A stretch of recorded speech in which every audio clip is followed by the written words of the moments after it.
We're following on from the first two sessions where we looked at the kind of biblical underpinnings to the idea of religious life or the notion of religious life. And in this week, we're looking really at definitions of religious life. Now, you will have noticed from the reading that I suggested to you that much of the reading comes out of a very specific context. And the context is the current or recent investigation of female religious in the United States of America. And as such, it's a very contested area. Okay, it's an area of quite significant controversy.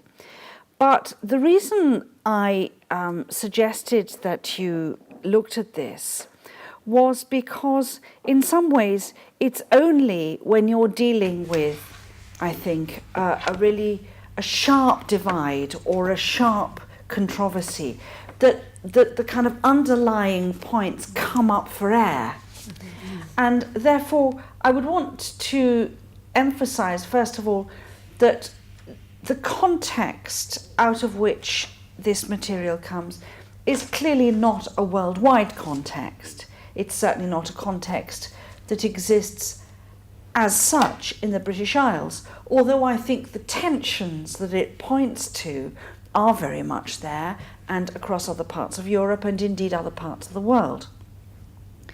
It would also be true to say that the author of most of the work we've been looking at this week, Sandra Schneider's, is looking at religious life, particularly from a female perspective, and particularly from the perspective of what she calls ministerial religious life, that is, non-monastic religious life.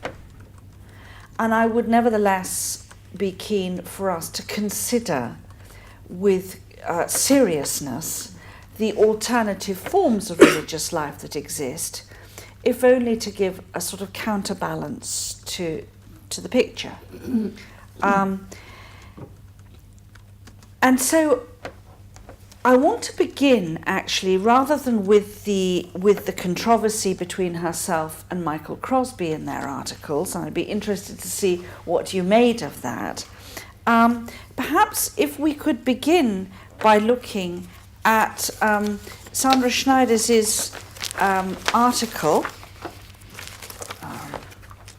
We have it here, in which she gives such a very effective, I think, overview of religious life and how it evolved. Because that, it does seem to me to be, that is the article, Discerning Ministerial Religious Life Today. Now, she takes it at a fair old gallop, and I think it's not necessary for us in this context to go at very great length and in very great detail as to the salient points of religious life as it emerged from the desert, etc. But equally, I'm aware that not everyone, not every student studying this is necessarily hugely au fait with that history. And so I would like to look at it a little bit. What seems to me of particular interest, first of all, she points out on page 1 of the text that religious life, or something that looks like religious life, and certainly some form of monasticism, is not unique to Christianity. She says, virtually all literate religious spiritual traditions throughout history and across the world include some form of monasticism. And she looks at various movements in the philosophical religious traditions. She looks at, for instance, Sufism in Islam. And she looks at the fact that there are varieties of monasticism growing within the ecumenical movement and within Protestantism itself. Just as an illustration of that, as you know, I was last week in Sweden, where there is a most extraordinary phenomenon emerging in Sweden within the Pentecostal church, or certainly within the kind of the free church part of the Swedish Protestant churches, where a form of monasticism, a form of new monasticism is arising that is clearly strongly Protestant in its theology and in its self-identification, and yet is seeking to develop a form of neo-monastic movement that would involve both people who take vows and non-vowed members, men and women, married and unmarried, but who are looking at the sense of community, at the sense of a life of prayer, at a life of commitment, as a way of engaging more deeply in the Christian faith. There is a new monastic movement currently beginning slowly to gather momentum in this country, because it has also gathered momentum in the Protestant churches of the United States of America. Now, that's not a thing I can go into in detail here, but it's just to say that, you know, we need not think of religious life itself or of monastic life, which is traditionally, if you like, a more settled form of religious life, as something that is completely static. It's actually something that is fluid in its own way and has a momentum of change and development within it that is ongoing, you know, even as we speak. There are new monastic orders, and have been new monastic orders or neo-monastic orders starting up in France for the last 40 years, including some forms of quasi-monastic life that have ecumenism at their heart.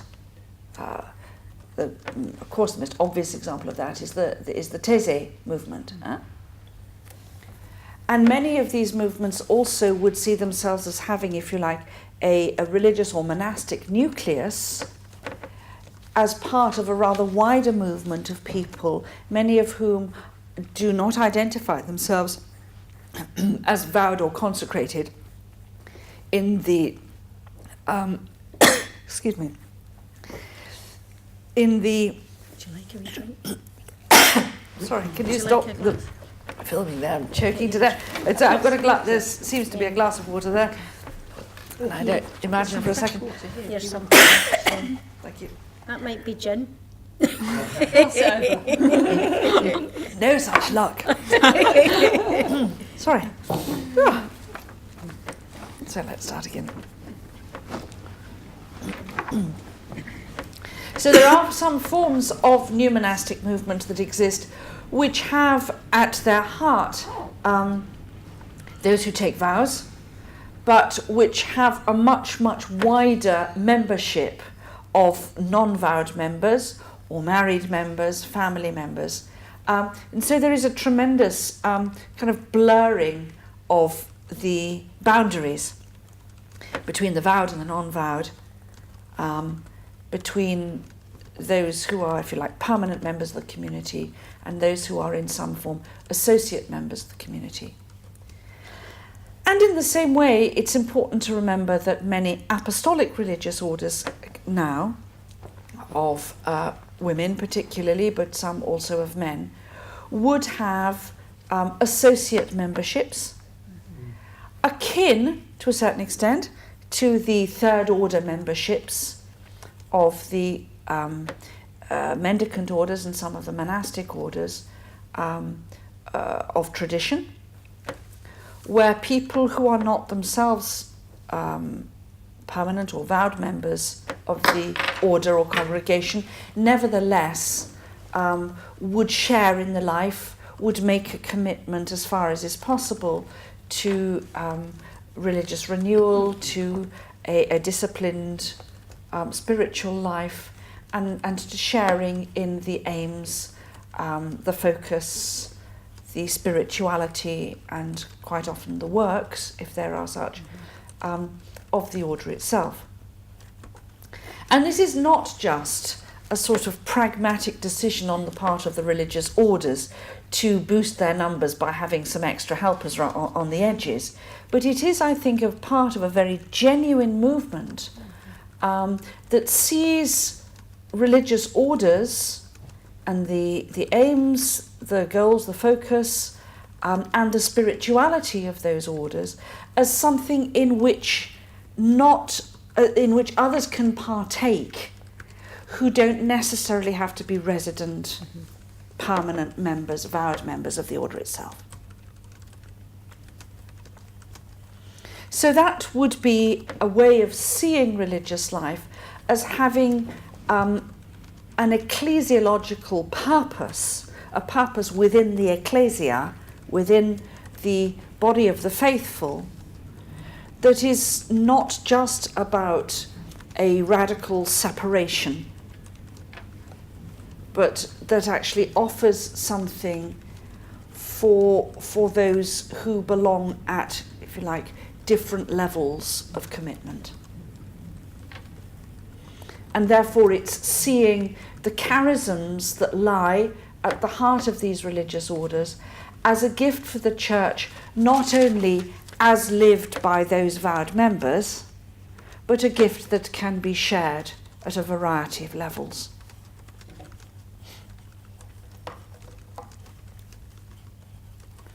So, if we do look in a rather galloping way at this very clear, I think, outline of the historical overview, it looks at the features of monasticism, features such as particular dress, some form of enclosure, an horarium that includes the recitation of common prayers, common meals, common work, and spiritual features such as meditation and prayer, poverty, asceticism, celibacy. All of which is designed, and this is where she's looking at it from an interfaith perspective, at some form of spiritual perfection, enlightenment, nirvana, contemplation, mystical union with God, etc., through withdrawal from secular involvement and the practice of religious observances. I certainly remember being told when I was in Thailand that families seeking a nice young man to marry their daughters will highly prize a young man who has, because all young men, or virtually all young men, will go into a monastery for a short period of time. And in that respect, monasticism isn't seen as inevitably permanent, but as something you go to learn discipline. And a young man becomes a more highly prized marriage partner the longer he has spent in the monastery, because he is seen as someone who is more mature, more serious, more spiritually aware, has better skills for making a good life as a provider, as a husband and a father. So, you know, the fact that you've been in a monastery and come out again, rather than being a sign of spiritual flightiness in the East, is actually seen as a very good preparation for life in general.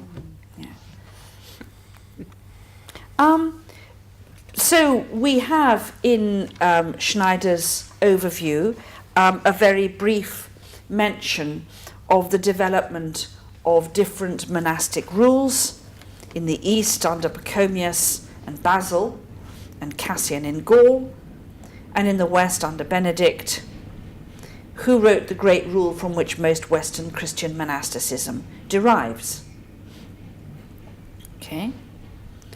Now, I wondered if there was anything in her overview of the development of religious life from the early hermits in the desert to the monastic communities that gathered together into the different forms of religious life, the mendicant movements, etc., into the clerical apostolic orders and congregations. I wondered if there was anything there that struck any of you, or that any of you had any kind of queries or questions about, because this is the moment to look at that.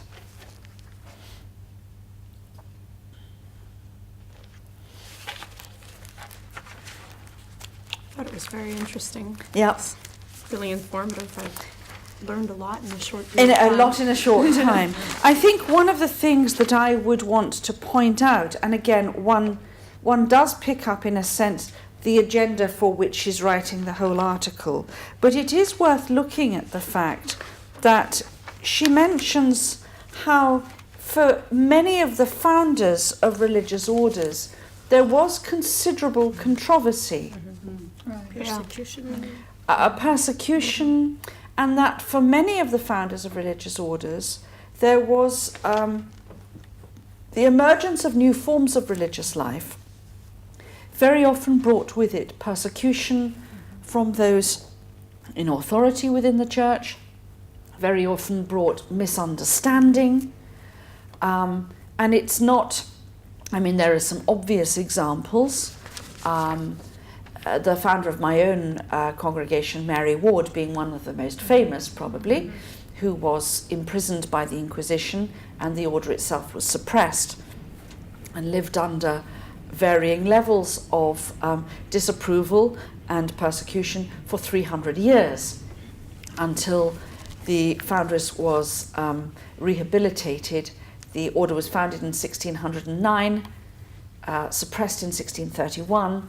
The founder was rehabilitated in 1909, so we've just celebrated 100 years of being respectable. But certainly St. Teresa of Avila, John of the Cross, there was enormous internal dissension among, there are two branches, well certainly at least two main branches of the Carmelite family, are there not?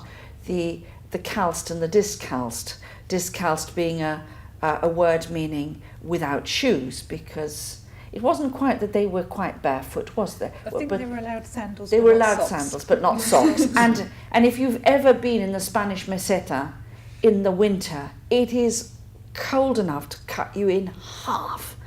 And so going around with no socks was very penitential. Do they get along though, the two sides? Do you talk to each other? We now recognise that each other's life is valid. You know, when it's been a lot of healing. Yeah. Which one are you? Discalced. Discalced. No socks. No socks.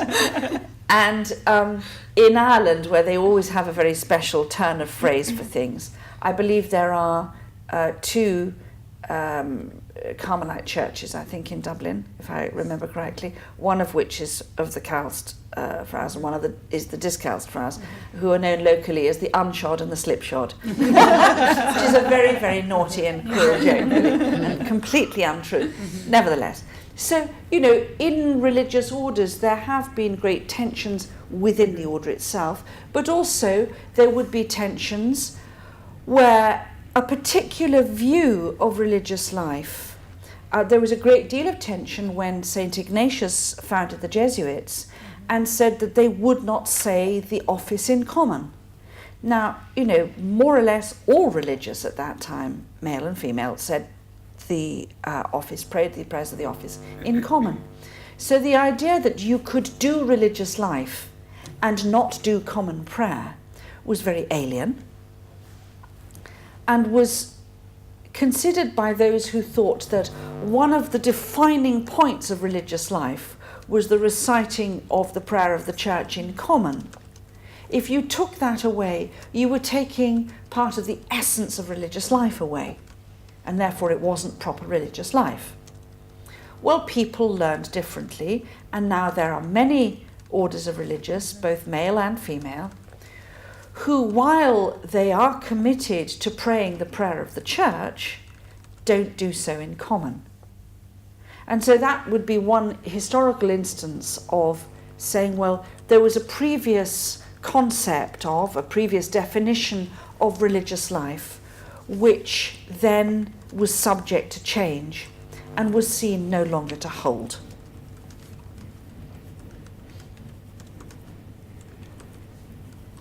And in the same way, the whole notion of enclosure for women was seen as a massive bone of contention, particularly because in 1298 the Pope Boniface VIII had published a papal bull called Periculoso, which is a word meaning dangerous in Latin. Well, that tells its own story, basically saying how dangerous it was for women not to be enclosed. And of course, one has to remember that we're living in an era where socially women were enclosed. In the secular world, the domestic enclosure of women was absolutely normal and was very, very widespread.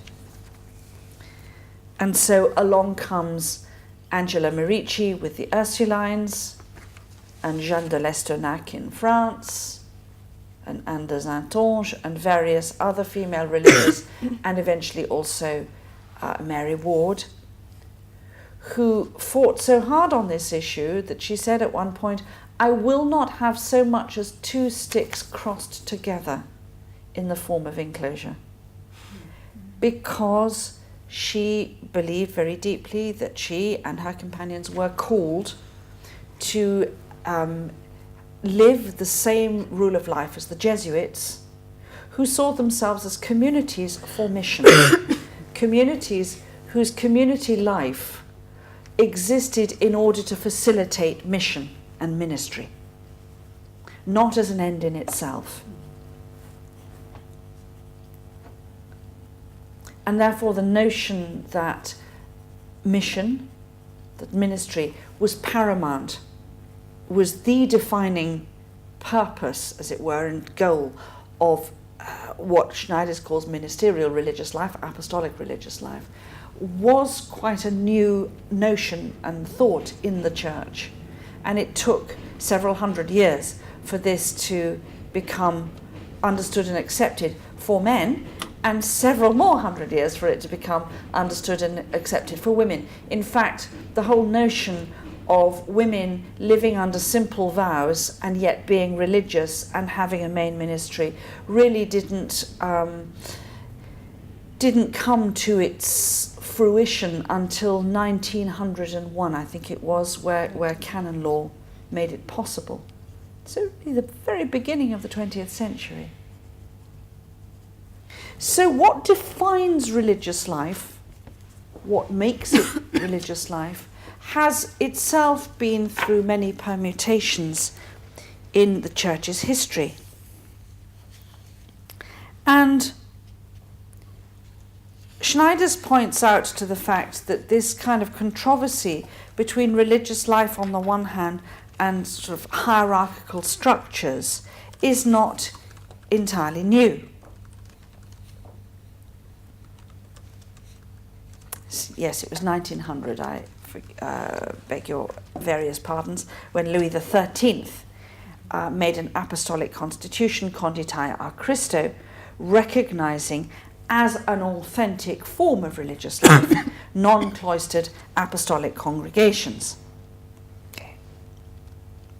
And she points to the fact that despite that apostolic constitution, there was still a tendency to try particularly to make women live the trappings of monastic life with the ministerial obligations of the apostolic life.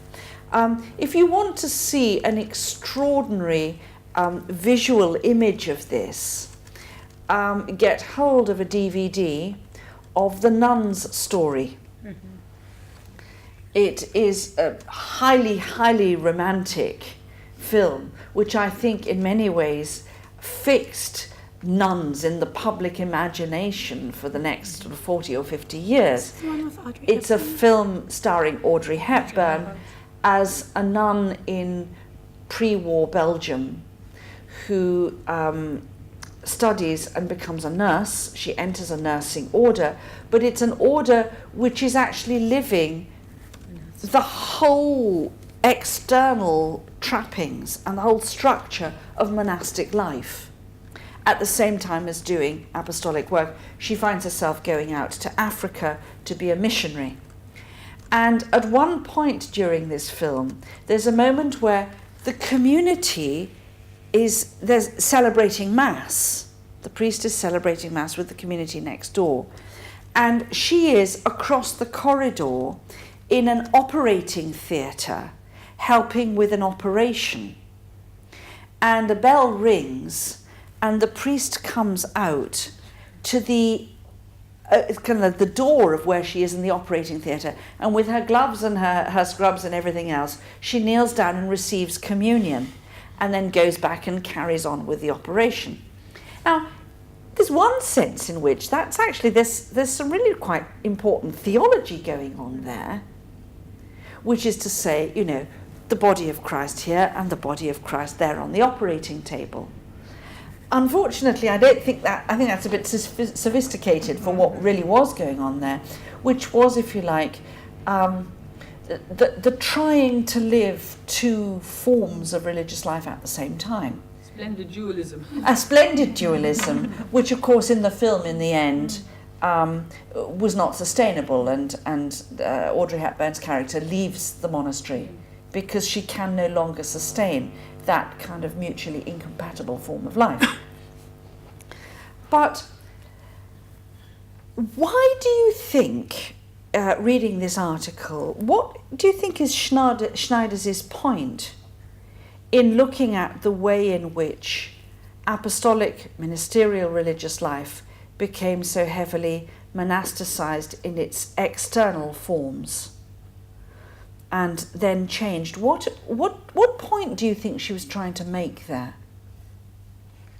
She seems almost to be seeing it as some part of some patriarchal oppression, almost. And I think I wondered how you thought about that. Mm-hmm. Yeah. Well, I felt very uncomfortable. Do you feel patriarchally oppressed in your monastery? All the time. Yeah. Yeah. No. I thought she misread monasticism, and used it to illustrate an argument that I didn't agree with either. Yeah. I think she was trying to say that monasticism shouldn't be forced upon all religious. That where there's the patriarchal oppression is when women were only allowed to have monastic life instead of having the option of having it and choosing it for themselves. And I think I kind of agree with you both. I think there is a less than generous reading of monastic life here.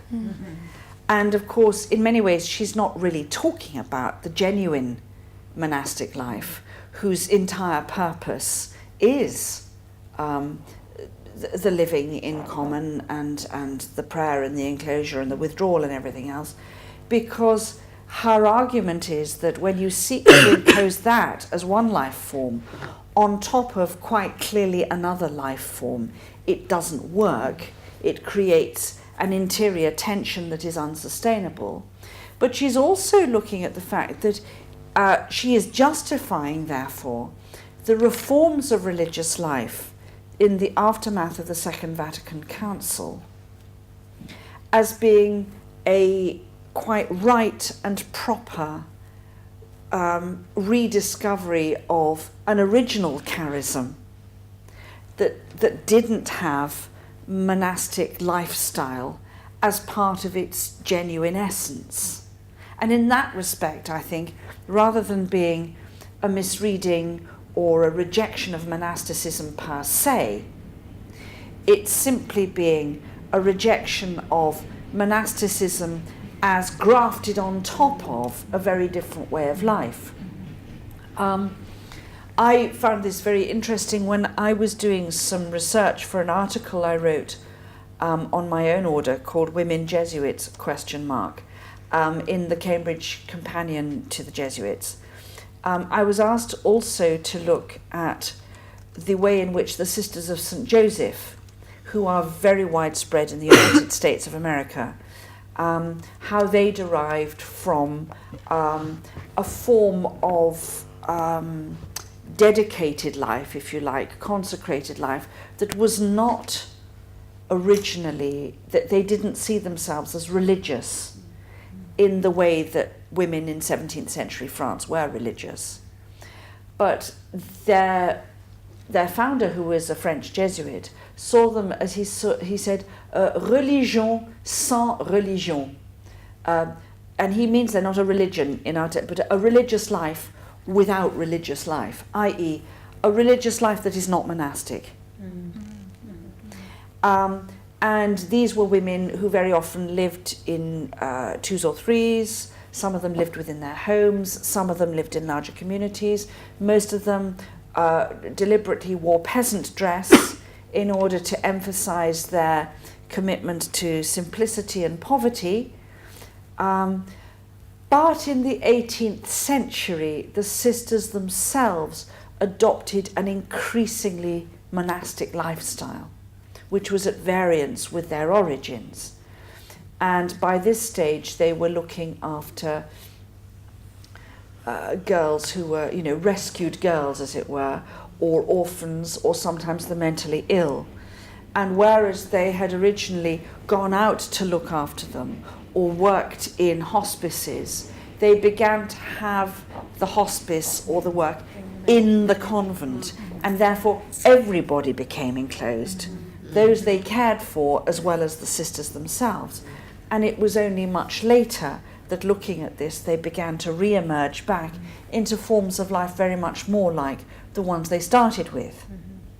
So that kind of momentum, that move into a quasi-monastic way of life, was something that actually befell many religious orders of women who didn't actually start out in that way.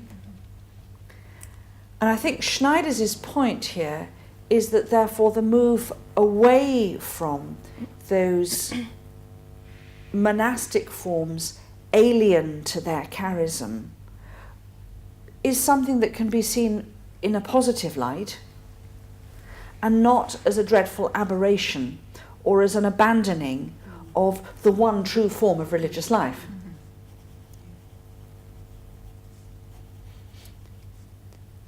I did think that she came over as rather saying the one true form of religious life is apostolic ministerial, because anything else really, that's very, very culture, centred and orientated, and has nothing to do with what religious life really is. And I thought she was unfair in her argument. It's a shame in that respect, and of course that's why I say to you, we need to read this article in the light of the controversy out of which it emerged. But it also emerges out of a church in the United States of America which is very, very polarized, and a religious life that is very polarized. And as she gave the background to this whole investigation of religious life, as you can see, the leadership conference of women religious in the United States is actually divided into two bodies, one of which has a much more traditional understanding of the nature and role of the definition of religious life, and the other does not. And it's significant that this is a controversy that really, to a very large extent, concerns and is fired by the women religious. By and large, the men have managed to sidestep it, although I think those tensions also exist. And was some of it fired by the fact that they felt that they were being, the visitation or the investigation was by monastic people who may not understand? Well, it wasn't actually, and that's because it actually wasn't. I mean, a good number of the people who have been involved in the visitation have not been monastic It was religious. headed by somebody, Sister Amelia, and who was seen in the other side. Well, I was going to think say who came out of a religious congregation that would still have retained many more of the traditional trappings of religious life, and that's where I think the use of kind of monastic in an improper way becomes a sort of term of abuse almost, or at least a term of conflict, where it's used, I think, to denote a more traditional view of religious life as it was interpreted in previous generations at a time where the legitimate difference between the monastic and ministerial forms of religious life was not entirely recognised. But this brings us actually to a question of definition, which we're going to look at in the second half of this class, as to, what does actually constitute religious life and what is its purpose.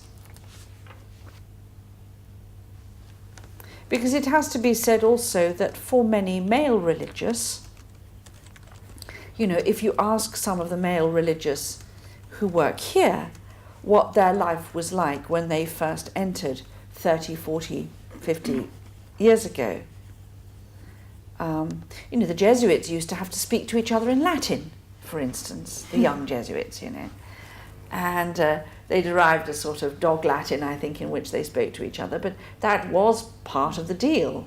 I think they didn't do it all the time. They were allowed to talk in English or whatever, their own language sometimes, but, there would be all sorts of customs that would no longer be seen as necessary or as a genuine and legitimate part of the essence of their life. These would be in terms of custom and lifestyle. And yet we have to ask ourselves, if the distinctive customs and if the distinctive lifestyle disappears altogether, well, what's left? And this is probably the most vexed question currently troubling religious in the so-called developed world. If you do away with all that is distinctive, what is left? And does it matter? Because perhaps it doesn't, but perhaps it does. And this is ultimately, this is at the heart, I think, of the difficulties and the controversies that are besetting apostolic religious at the present time. How do they live their life in a way that is simultaneously true to their roots and true to their charism as unenclosed, unmonastic religious, but is at the same time sufficiently distinctive to be clearly something that is not just what everybody else does? Because if religious life comes in practice to be simply a rather more inconvenient, dull, poverty-stricken version of the same life everybody else is living anyway, with the fairly distinct provisos that there's no sex, you have no control over your money, and you can't make decisions on your own, why would anybody want to join it? How does that speak to somebody young? They can get better elsewhere. So religious have to give a better account of themselves and a better account of religious life itself than either it's a sort of poor cousin of the real thing, which is found in monasteries. Don't you also have to include the question of vocations? I mean, if you take Sandra Snyder's argument and her description, and you say, well, fine, it all makes sense. That's obviously a very valid form of religious life, and it's dying on its feet.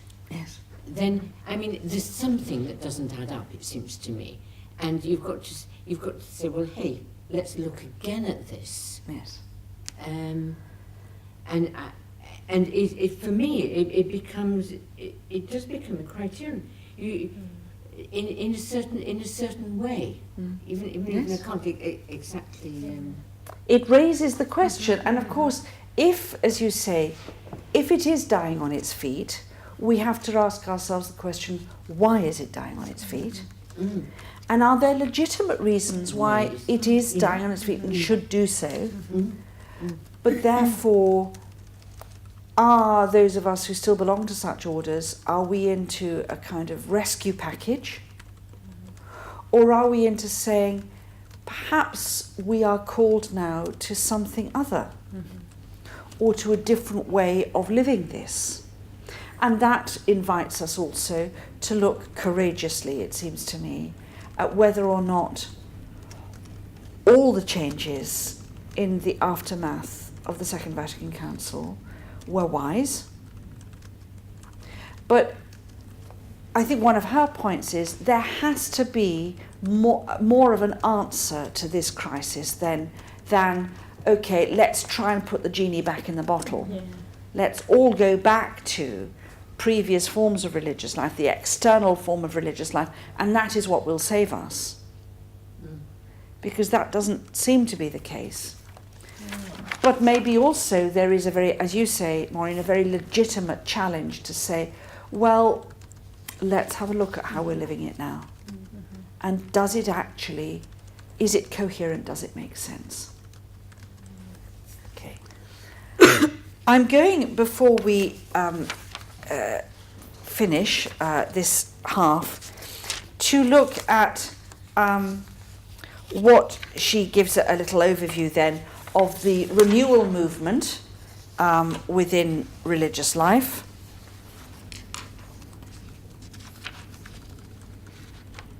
And I wondered, on page 4 of the Schneider's article, in the paragraph that says, it's the third paragraph from the bottom, perhaps the most immediately visible, she talks about the rejection of a uniform mode of dress. And she gives a description here of what the purpose of the uniform dress of monastic groups would be. She says its purpose is to suppress singularity, concern with appearance, vanity and competition, so that the members of the monastery can pursue their common life without attracting the attention of each other or even themselves, living inconspicuously, hidden with Christ in God. And I wondered if there are two of us in the room who are wearing conspicuous religious dress and one who is still in a form of uniform religious dress, whether you thought that that was a good definition of what religious dress was for.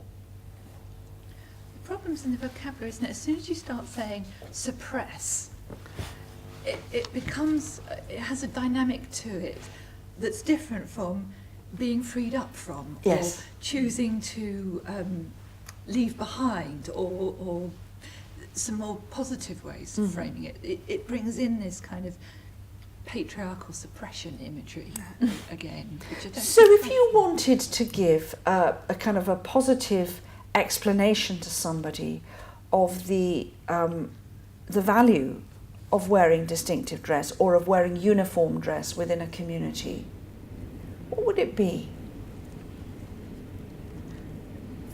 It's putting you on the spot, but I mean, you know, to any of you, or any of you who, if not wearing it now, have worn uniform dress within a community. I think it offers you a level of simplicity. It frees you up from a level of not only preoccupation but simply concern about what am I going to wear tomorrow and do I look good in that colour. It creates an evenness in the community without suppressing individuality, because sisters are more than capable of being individual, but it gives us, it stops some sort of competitiveness or jealousies or pettinesses that can build up around clothing. What kind of an evenness of what? Evenness at what level would you say? In that there's nothing in the dress that denotes hierarchy Rank. within the community Rank. or rank. Yeah, rank. And I think, you know, that is actually There's a unity in it. Huh? There's a unity in Uh-huh. it. Commonality of purpose. There's a unity in it. Yeah. I think that is an important point that actually Schneider's doesn't really Yeah. concede here.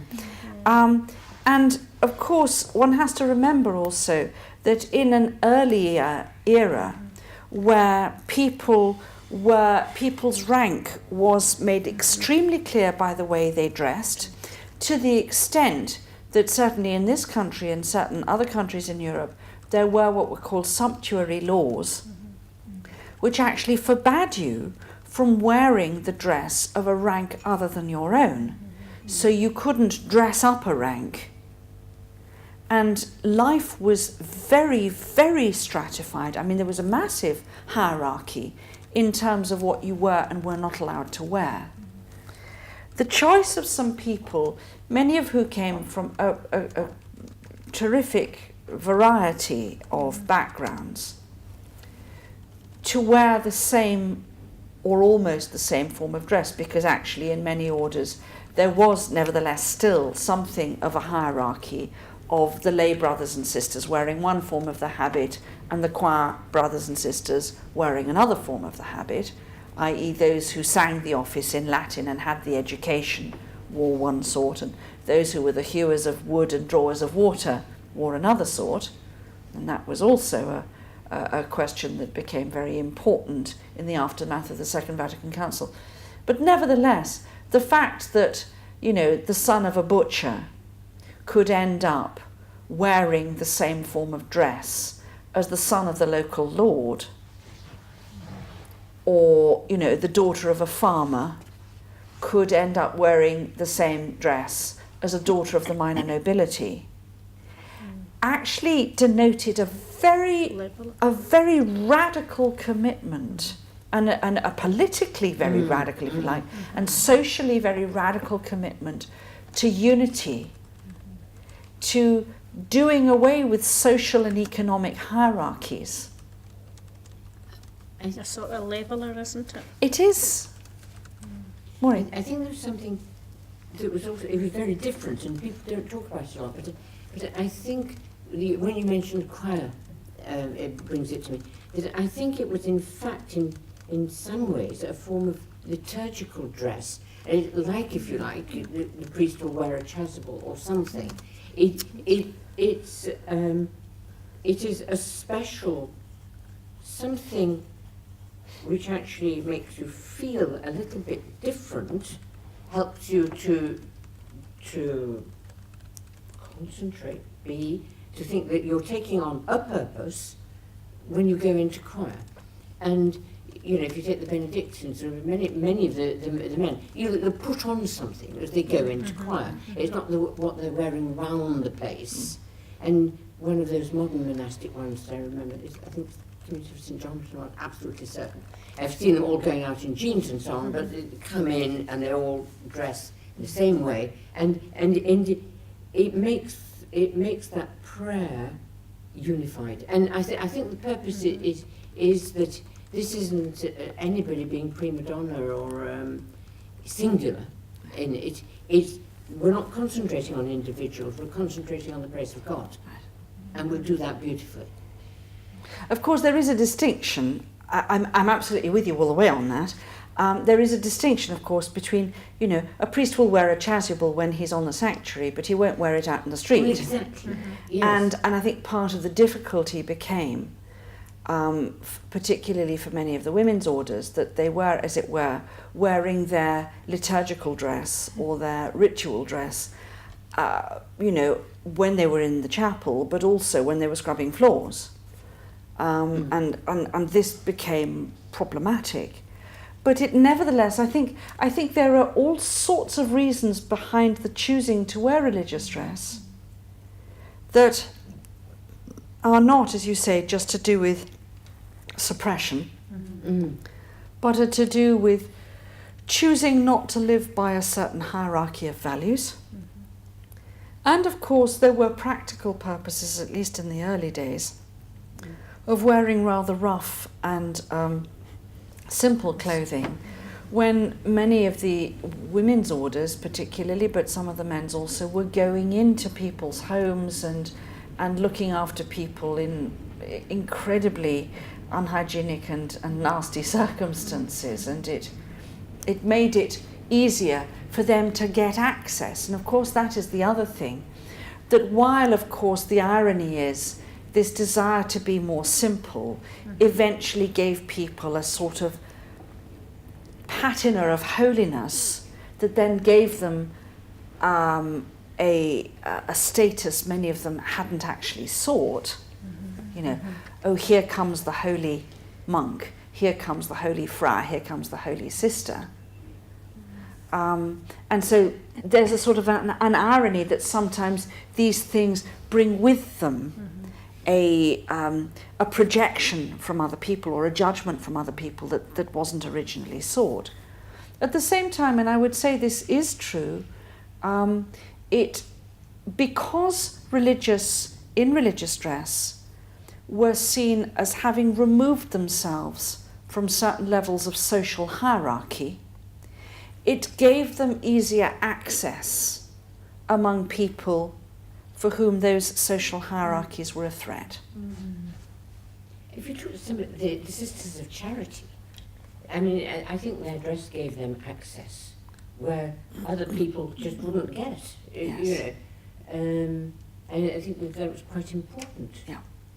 So I think there's It gives you that level of accessibility as well. I mean, my experience of being out in the habit is that people will approach me and talk to me or say, you know, could you pray for my mother, she's sick, or that, you know, normally on an underground station somebody won't turn around to you and say, gosh, it's terrible, it's very crowded, isn't it?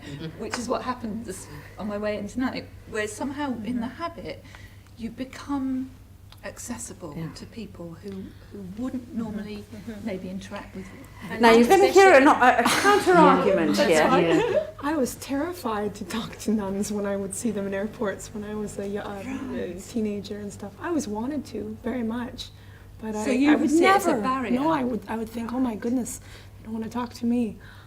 What would I say to them? What would they say to me? So I mean, I think it can work both ways. And, you know, increasingly, of course, for people who are either alienated from the church or alienated from figures of authority, and they would see any uniform as some sort of a figure of authority. Or just a non-Catholic. Or somebody. What are they wearing? What is that about? You know. Yes. So I think it works both ways, but it's certainly a much more complex question.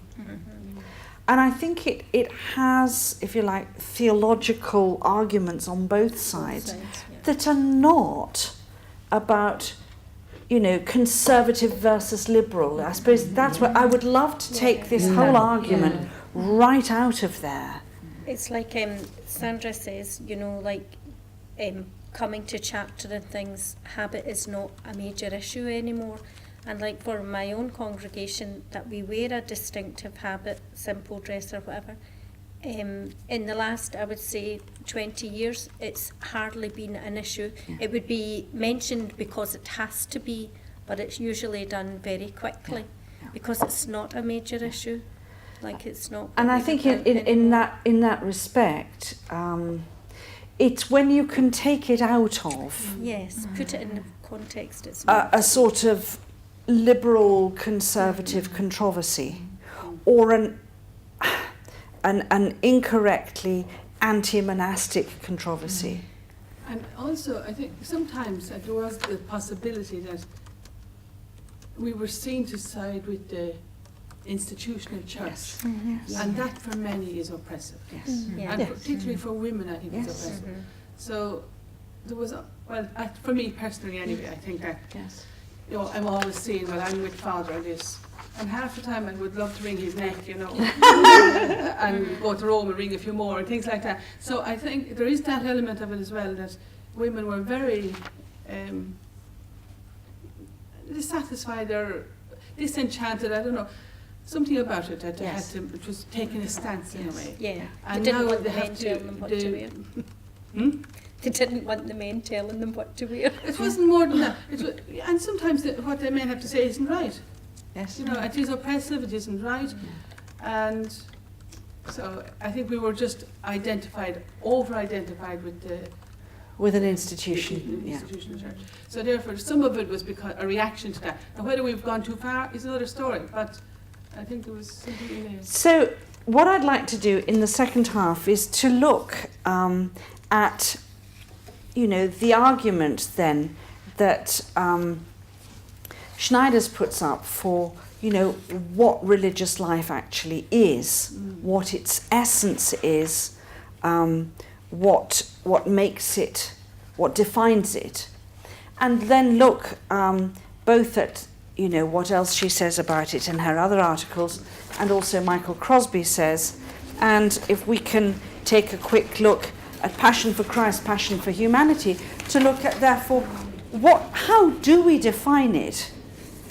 Because one of the things that has happened is that when religious have tried to find a theological definition of what is distinctive about their life, particularly in the light of the Second Vatican Council, which emphasised the universal call to holiness, and therefore at one level seemed to cut the ground slightly from underneath the feet of religious's sense of themselves as being distinctive because called to a life of holiness.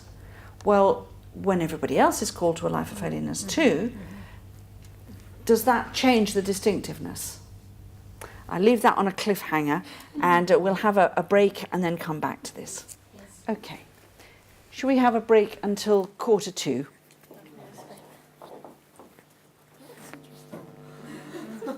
I'm glad it was. A to Z of religious orders. Religious life for dummies. Is there a book there was one that was called the Conference of Monasteries of Great Britain that was published. Okay, is there a book that gives... There was one that was called the Conference and Monasteries of Great Britain that was published, I think, in about 1897. And we used to have a copy of it in our school library when I was at school.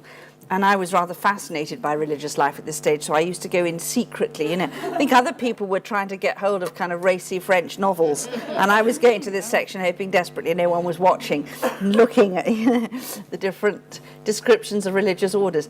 I'm not sure that sort of exists anymore. I imagine... Someone ought to write one. There was something came out, and my sister's a little Franciscan, and in their library, I've seen something more modern than 1897, like about 1960. And because I was trying to do a bit of research on how religious life had developed from sort of Victorian times through in this country. And it's extremely difficult to see, to get, I thought, to get hold of just lists even of who's where or what's going on. Mm-hmm. But there was something, Peter Janssen or somebody like that, I-A-N-S-O-N, I think it's the surname. And Peter I'm not so certain of. And it was late 50s, early 60s. And it was, because it had all the congregations which were operating in England at that particular date. And it referred back to that old one, that Victorian one. Ah, right. Well, I think the answer is there's probably not a simple answer to your question. I wonder, though, if something like the National Office for Religious Vocations or the National Conference for Religious Vocations in the United States, they've probably got a web page that gives you a little kind of thumbnail sketch of the difference between a monastic, but that would give you, by and large, it gives you an overview of kind of monastic versus mendicant versus etc. It doesn't necessarily go into the descriptions of the different types of monastic orders, but I will see if I can find something there for you, because I think that would be very useful. glossary of terms like charism and vocation. I mean, I'm starting to get a feel for that. But Yes, but that's an important thing actually to have. If I cannot find one, I shall make you one myself. Okay. So, what Schneider's then does is take, under the biblical and theological considerations, she takes Jesus himself and the life of Jesus and points to aspects of his life, notably that Jesus himself, as far as she reads in the scriptures, was celibate, that Jesus lived an itinerant life, didn't amass property, seemed to have lived a kind of communal lifestyle and a level of poverty. And these are things that she gives as being the paradigm, really, the pattern of religious life on which religious have founded themselves. She then finds herself in considerable disaccord with her former pupil, her former student, the American Capuchin friar,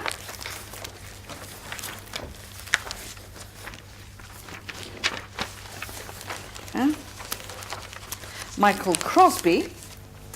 And what is Crosby's point? And I wondered what you made of it and if you agreed with it.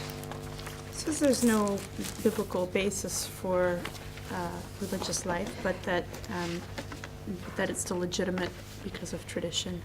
So he's basically saying there is no biblical basis for religious life as such. I mean, clearly, Jesus Christ did not say to any of his disciples, go and found a monastery.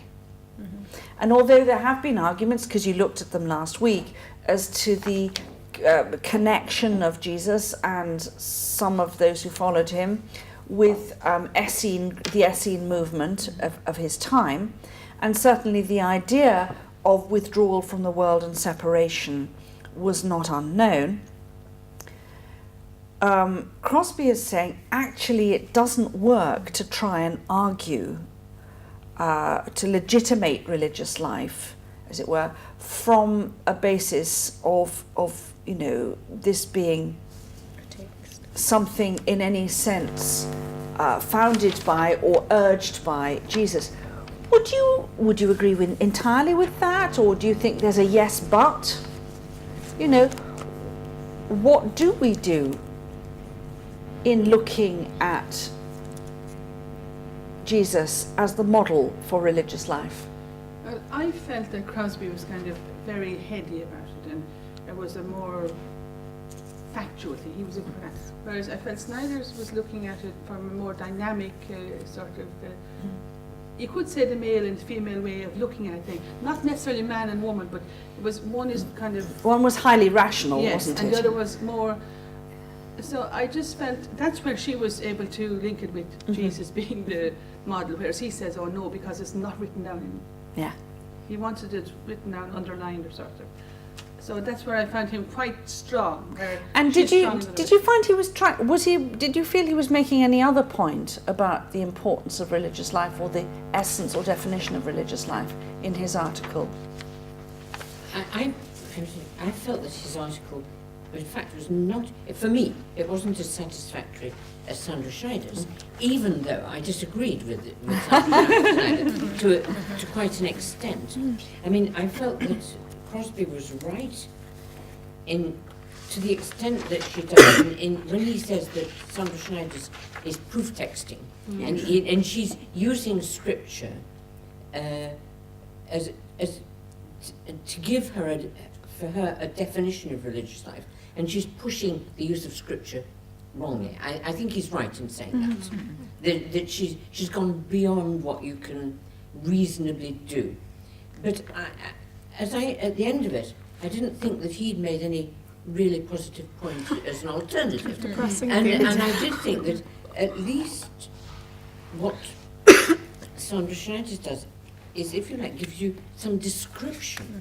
And it's this difference between description and definition. Right. That's the difference. that I was- Right. Right. Sandra was nearly, it was the spirit of the gospel that she was bringing through, and it's the spirit of the gospel that we would resonate with rather than the letter of the law. Right. That's what I kind of would taken from it, whereas Crosby was wanting the letter of the law to exactly as it's written. He per se, wanted it- missing the yeah. spirit of the gospel. Yes. Okay. It's very No, Jamie. Jamie's- Go for it, Jamie. Yeah, I'm always winning, Jamie. You're going to have to fight jolly hard, I'm afraid. Go for it, Jamie.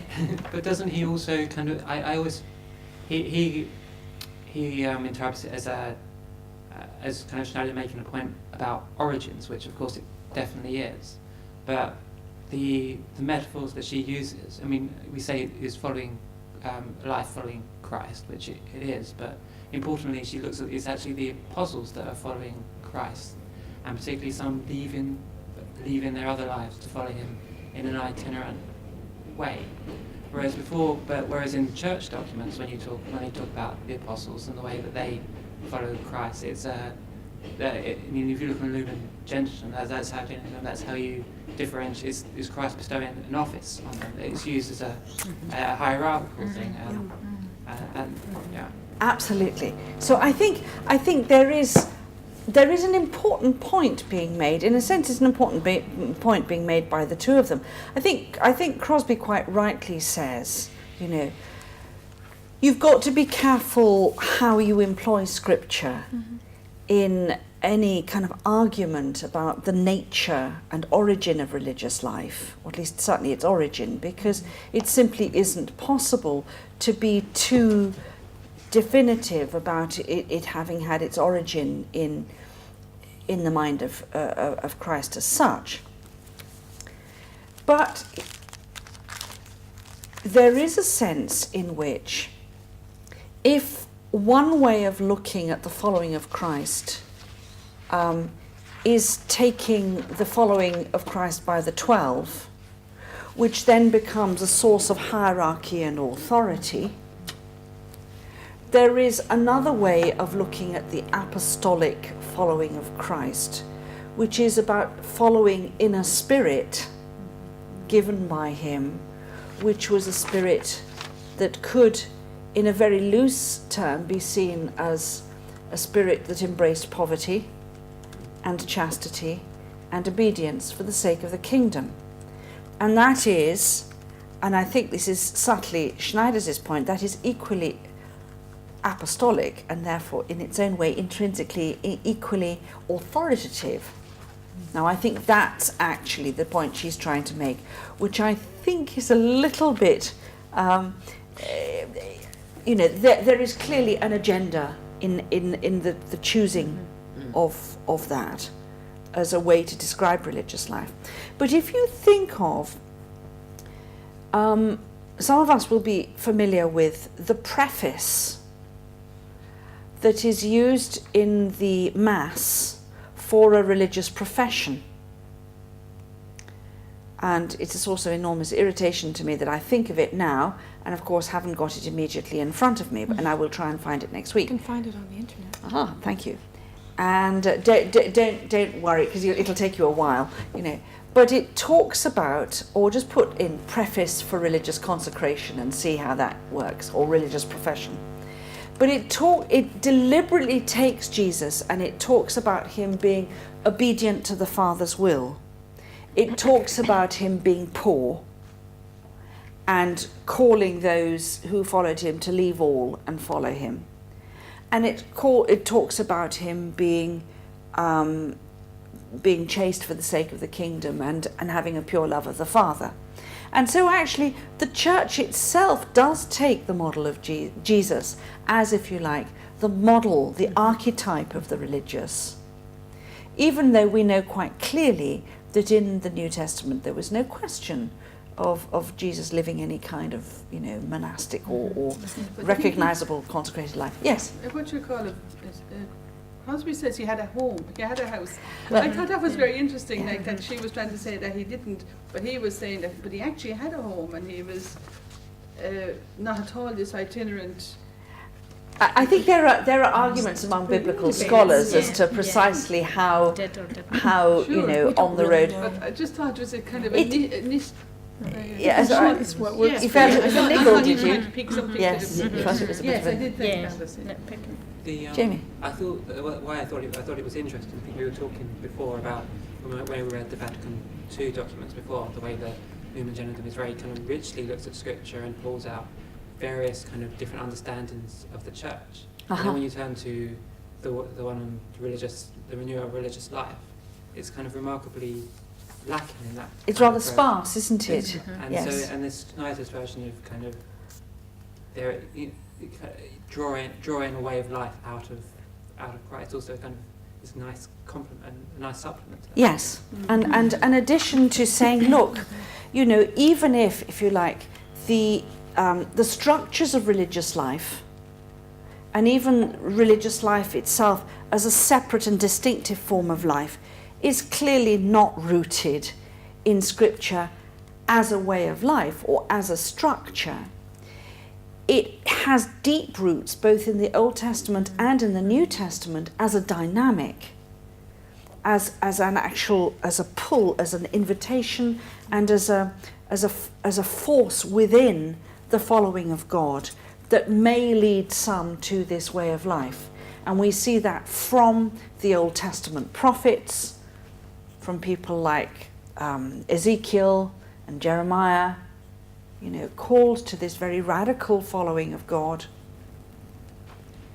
And the prophet having, and I think it's an important thing that comes in later parts of the articles, of the prophet whose life has a symbolic significance for others. And then into the New Testament, where a variety of the choices that Jesus made about the way he lived and the way he called people to let go of some things in order to be with him at a more intimate and deeply committed level, certainly points towards the future development of a way of life based on the vows of poverty, chastity and obedience.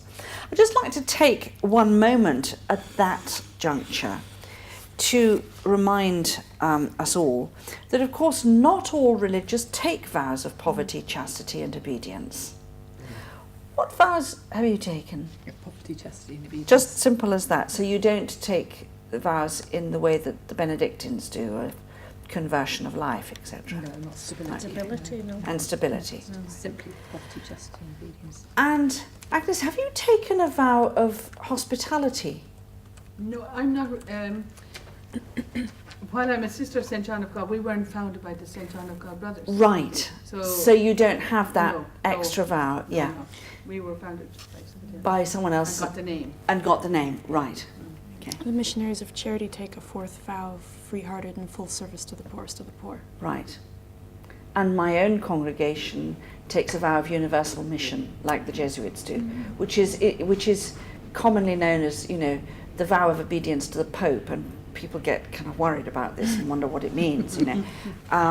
And it's not about being a kind of papal groupie, but the idea was, particularly at the beginning, that the Jesuits took a direct vow of service of universal mission to the Pope, so that they wouldn't get tied up in local politics with local bishops wanting to keep them all for themselves, but that they could be sent anywhere. And that is the same idea. So there are variations of religious vow, but all of which point to a profound conversion of life, and particularly at the level of the urge for possessions, the urge for power, and the urge for sexual expression, which is an expression of exclusive relationship, a relationship that excludes all others. And so a variety of religious vows across the orders will point to these basic dynamic drives, but they won't necessarily, the vast majority of people take vows of poverty, chastity, obedience. Is it the Dominicans who only have one? Have only one vow, and I think it's obedience. Do you know, I have to say, I never knew that. So I'm going to see it. I'm going to see the Dominicans in Oxford tomorrow. I shall ask them. And the Sisters of Charity only take them for a year. And the Sisters of Just Charity. 1 year. Now the Daughters of Charity Daughters take of their Charity, vows right. for a year. That's not so much to do with the vows themselves, No. as it's the only way that Vincent de Paul was able to make sure that the sisters were simultaneously proper religious, but were not enclosed. And so he was a canon lawyer, a very clever man. And so it was the way that Vincent de Paul and Louise de Marillac got around the fact that the sisters couldn't be enclosed and had to be able to go out into people's houses. So they were not in fact classed as proper religious. They had another status within the church, but it's how he did it. And, you know, if you speak to a Daughter of Charity now, they would all say, well, of course, I made these vows intending them to be for life, but technically speaking, they renew them once a year. And that's how they did. Okay, let's have a look then in the time that remains to us. I mean, Sandra Schneiders then wrote a very a more lengthy essay on religious life as a prophetic life form, which again, when you look at it, you can see how its context is this argument about religious life within the United States.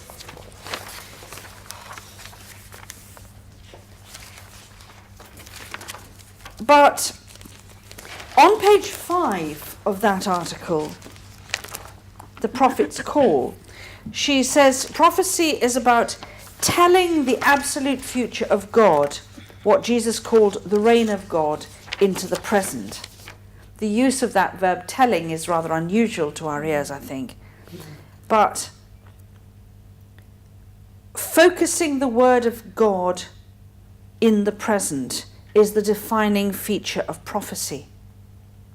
And she would be therefore using that as saying, at the heart of religious life is something about the living embodiment, the expression of the word of God, that is in and of itself a proclamation of the word of God to the world. She talks on page 7, about 4 paragraphs down, about the symbolic actions. And of course, for many religious, they would see the whole of their way of life as symbolic, including for some of them distinctive forms of dress, distinctive forms of lifestyle, but the fact of choosing to live in common, being in itself symbolic, in itself proclamatory, and proclaiming the oneness of all in Christ. But she asks a very challenging question. 4 paragraphs up on page 7. Lest we think the Jews were finicky legalists, completely unlike our own religious selves, and she's referring there to the Jews of Jesus' time and the arguments about purification and purity laws, etc. We might think about some of our own rules and regulations. Who are the sinners we excommunicate or exclude from our sacramental table? The unclean we regard as intrinsically disordered, the religious others whose faith we regard as gravely defective. Well, that is waving just about as many red rags in front of the papal bull as you could possibly think of. But I think while there are clearly, if you like, internal church politics going on in that paragraph, nevertheless, it seems to me it's a legitimate question of saying, you know, if religious life sees itself as a road to a greater form of perfection, do we live this out by being more withdrawn from sinful others in a life of greater purity? Or do we see that greater perfection as being a more radical entry into a more radical encounter with the other in charity? there are two ways of looking at this. One of which would be to see maybe where religious life can stand is on the sort of the edge, where many people who are considered by the church itself to be marginal, to be liminal, to be marginal to morality. This is the place where religious should be. And therefore it's not the place of the religious to place themselves alongside the respectable. Just as Jesus appears not to have placed himself alongside the respectable as a policy. But we therefore then have to be difficult not to make the unrespectable the people of choice, and the respectable then become the pariahs. Mm-hmm. But she's trying to make a point, I think, about where, not only within society, but where within the church religious life properly stands. It's difficult not to make such statements without making a kind of politically loaded judgment. I wonder how that seems to you and what you think about this.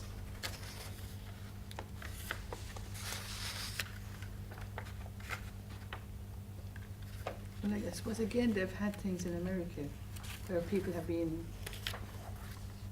excommunicated for certain things. They've felt a heavy hand of the church, and some of the people, and mostly, well, not mostly, but often women, and like the men who perpetrated terrible things, not one was excommunicated. I mean, the priests were ones, but sisters were excommunicated for things. Even recently, the last year or so. So I suppose this is in context to... There is a controversial context, isn't there? Yes, there is a controversial context. But nevertheless, I think it still raises a point about the way in which, if religious life sees itself as prophetic, how does it see its relationship to the hierarchical church? Now, I think the point I was making last week is that if we're going to take spousal imagery seriously, spousal imagery is actually about a covenant between God and the people of God, the church. And therefore we cannot set up religious life in some way as being over against the hierarchical, the church with its structures. And it's too easy, I think, to make a kind of us and them conflict. Having said that, if it is of the nature of religious life to be prophetic, it will be of the nature of religious life that it is marginal to not only many of the ways of society, but many of the ways of the structured and hierarchical church itself. And that, biblically speaking, the fate of the prophet was often to be rejected and despised by his own people. Witnesses Jesus' own argument with the religious authorities of his day, saying, which of the prophets did you not persecute? So perhaps it points to that dynamic tension. Yeah. I was thinking of religious who become bishops. Now, there are many congregations, it seems to me, of male religious who will say, we won't get involved in hierarchy in that sense. We won't take on those sort of posts. And you can see that. I can see that as being a prophetic stance just in itself. You don't have to be, as it were, going out to wave flags or banners or burn down the bishop's palace or anything. you were saying, well, but you've got, but you're saying there's a different set of values. We don't need to get embedded into that kind of power structure if you're going to see it like that. But yet, certainly not everybody does, because there are umpteen, religious who love to who would say, well, it was, yeah. And also who, it is part of the tradition within the church. If you look at the role that at least originally the Franciscans played and Francis himself played as being a figure, a charismatic and prophetic figure who renewed the church. And, some of the great religious figures of our day within the hierarchy, I would think of some of the bishops, archbishops and cardinals in Latin America who've been at the forefront of the renewal of the church and of liberation theology, have themselves been religious. One perhaps of the most famous bishops in the Catholic Church of recent decades was Archbishop Martini of Milan, who was that extremely rare thing, a Jesuit bishop. And so sometimes the calling of religious into the hierarchy, I think, would be seen as a way of strengthening and renewing the notion of authority as service, authority as self-giving, because that's at the heart, at least in theory, if not always in practice, of the understanding that religious have of obedience and of authority and hierarchy within their own order. I want, because as always, we are galloping short of time, I'd like to just look at the two other biblical metaphors that we found in Passion for Christ, Passion for Humanity. Because there is something really quite different. And what I'd like to do is just give you, as the back three and then the front three, a couple of minutes to talk to each other about what you found in this and what you thought of the metaphors you'd found in this. So let's have 5 minutes while you just have a little pull together of your thoughts with each other. I have lots of opinions about this. Well, let's I'd love to hear this. Let's hear them. Are we just sticking to, are we including the working paper or just the... No, including, because there were two bits, wasn't there? There was the extract first and bit. the working paper. Did we get to the Seekers of Yeah, Wales? Seekers of Did Wales. we get there too? Okay, Wasn't it I've just powerful? been reading all through It was this. beautiful, wasn't it? I actually read this book, I read it a few years ago. Right. Kind of thing, the way you read something and you forget how beautiful it is. Yeah, I liked that particular essay, and I liked the metaphors. I thought they were good. I thought that they The metaphors.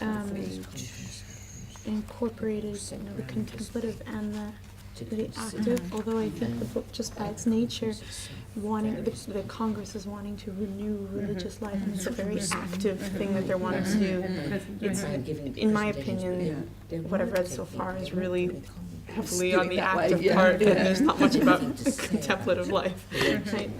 So, so I think it could lean a little heavier on the contemplative side. But I wasn't so sure that I saw like the two Samaritans, the metaphor of the two Samaritans, as being a defining feature or offering a model of religious life, so much as posing questions to religious of how to refresh reforms. I'm not sure that they would stand as grounding figures. They ask us questions of where we are here and now. yeah, I think you're right. That's right. And That was just something that emerged in my own head when I looked at the two stories. Yeah. But I think you're right. It's not Yeah. It's more about using them as a way of looking at transformation of religious life rather than just where you're going to go. outside. I have more opinions about the working paper, so if we're not talking about Tell us. That was what page? It is PP. I have a few opinions about what I don't know. I've been writing them down. It's PP, isn't it? Well, I made a mistake. I read it wrong. I had to laugh a couple of times, especially on page 81. Actually, this was the opening address. Well, It's just cracked me up. Yeah, that's very Seekers of Wales and Rhodes. Yeah. The world, especially the poor, expect us, religious women and men, to be persons of hope, a hope which is able to enlighten their lives and strengthen them. And I thought, I don't think the world even knows that you exist. I don't think they expect anything from religious religious life. Saying, you know, I'm going to save the think world, what and does he- the world knows it. I know. I felt in general, quite different levels. I felt cynical. I was really excited to pick it up, and then when I was reading the working paper, I was like, there's some really good ideals, I Well, I think, guess but when we look at- it's I mean, really, I But think then it if you makes think of shallow who she's criticisms. addressing, Yeah. you know, like you've got to think of the context that they were addressing as well, isn't it? But still, I think it makes some pretty. Yeah. When self-reflection becomes slightly almost Self-important. self-reflective to a fault. Yeah, no, I agree. And it's critiques. It says that it says here these challenges and opportunities. And I'm reading through. I think I was very intrigued and excited by them when I read them here. I thought, boy, yeah, all kinds of stuff there. And then reading through it, and I don't see them talking about any opportunities. It's all just really negative critique and shallow critique. Except the opportunities do arise later when it's coming out here. In it. So you're going beyond the text, but in the Further on in the paper, then I see some opportunities. But where it says opportunities, I mean, the critique of postmodernity and, for example, is just really, I think what you're saying there is right. what it even said the soulless world, the world without a soul. And in a way, Snyder's was struggling with that too. Because See. it's not there, so she was trying to find it. She was trying to find it. Here we go. In our world, new idols are being adored that prevent the adoration of the one and true God, and we find ourselves immersed in a world without transcendence. The world has become syncretistic, agnostic, and functional, a world without a soul. Really? She must have been It must have been Italian. That's the way they go. But I was pleased that, you know, in the part in between here where they reflect on the responses to this paper, there were people who had the same mistakes I had. So then I was like, okay, good, there's hope for this book. So I really like the next. I suppose one of, I don't, this is probably a bit heretical, but one of my troubles with the two biblical, the two Samaritan models was it just seemed to get, what's the kind of the right word, but anyway,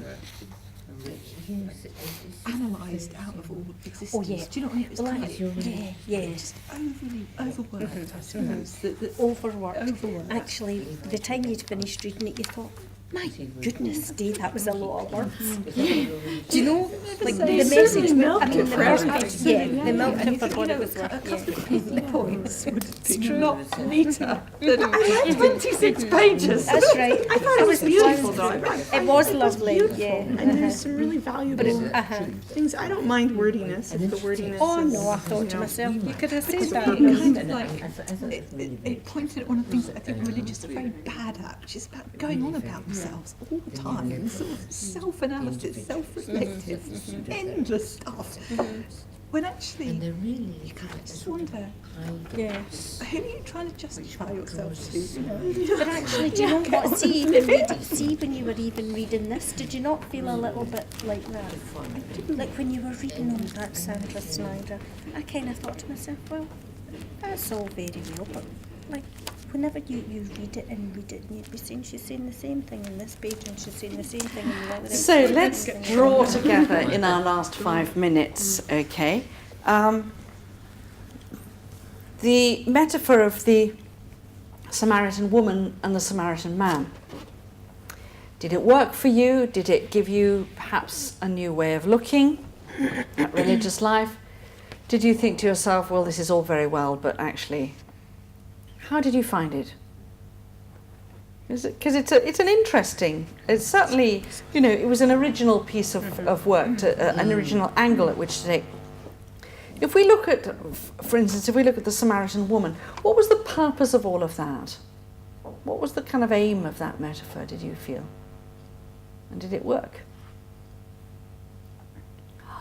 Is it to bring us back to ourselves, to where we're supposed to be about, and to leave your jug at the well and go off and It certainly to free you? Yeah. What sort of aspect of religious life do you think was being underlined there?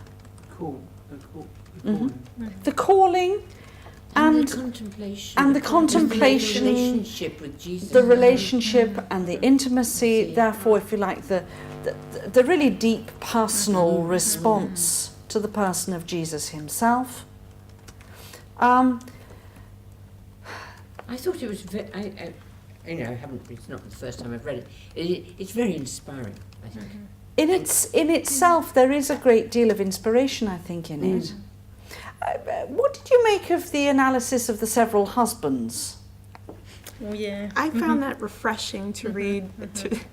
I'm sorry, this is really bad, but to see the husbands pictured as the ones who were the tempters and stuff instead of the mistress or something like that. I'm not like a militant feminist or anything like that, and I was really quite surprised that I enjoyed that.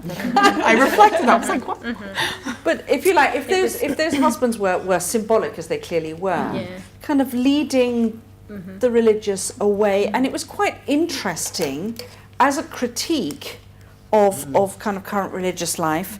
I mean, she does it amusingly, but I think it works. But it works, and there's also there is a kind of a truthfulness, uninformed and conformist, consumerist, individualist, pseudo-therapist, secularist,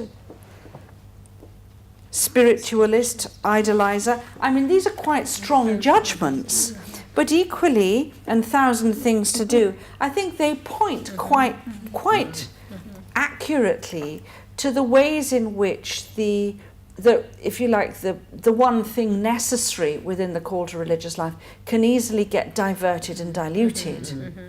And I think that's probably true in different ways, but as true probably, I suspect, for monastic life as it is for ministerial apostolic religious life.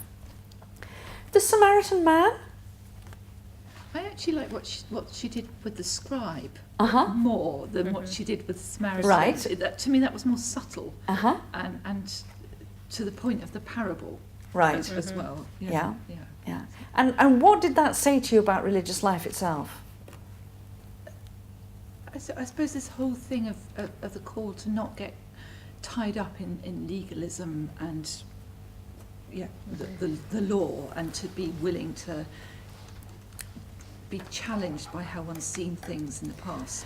So it becomes in the end, and I'll say this is the sort of final point to this session, it comes in this, as in virtually everything we've read, of a tension that lies within religious life, where on the one hand, religious life sees itself and has historically often been something of a reaction against a church that has become too legalistic, too tied up in structures of power and oppression, and therefore religious life being seen as something of a kind of prophetic alternative to conformity with structures of power and oppressive structures of power.